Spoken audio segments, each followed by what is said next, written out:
শ্যামা কখনো শ্বেত, কখনো পীত, কখনো নীল লোহিত রে।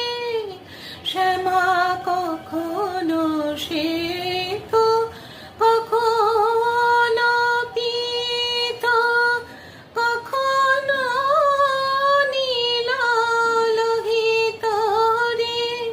মায়ের সে ভাব কেমনে বুঝিতে না পারি, সে ভাব কেমনে বুঝি